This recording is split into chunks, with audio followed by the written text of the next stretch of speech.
Aeon of Horus began on March 20th, 1904, when Crowley did a ritual which we call the Supreme Ritual. It was an invocation of Horus, and according to our beliefs, this inaugurated the new Aeon. The new Aeon is controlled or governed by Horus, who is the crowned and conquering child.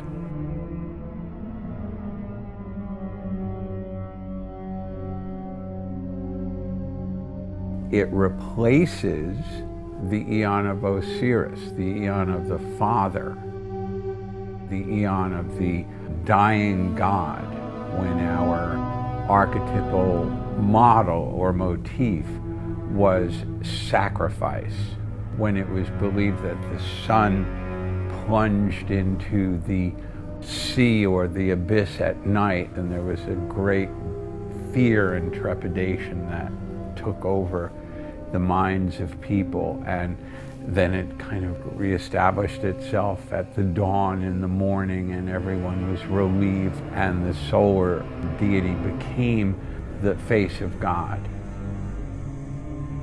That came out of the Aeon of Isis, the mother, and that was a time of primitive man, a time of trepidation, fear, and the mother was the kind of starlit heavens to which one would turn for nurturing, and it was a time when pagan cults ran through, and there was nature worship, and a time of great unity with nature, but also great fear and a kind of collectivism in which there was very little individuality.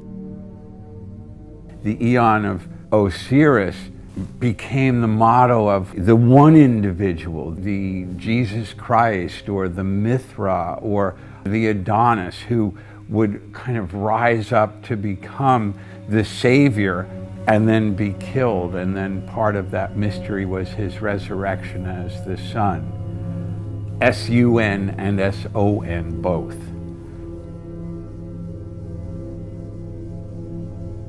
Now, all that's been replaced, and we've moved into a more scientific understanding of our place in the heavens, in which each individual becomes the savior.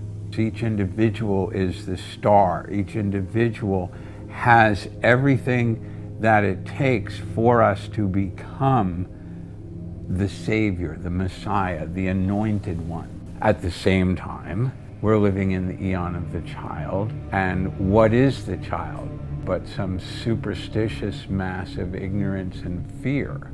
Living in a form of undisciplined mentation, in which the immediate need becomes the entire focus of the child's being. And how can that coexist with the discipline that Crowley talks about over and over again? In the Aeon of Horus, there is that same kind of set of ambiguities and contradictions that we mentioned in the two earlier eons.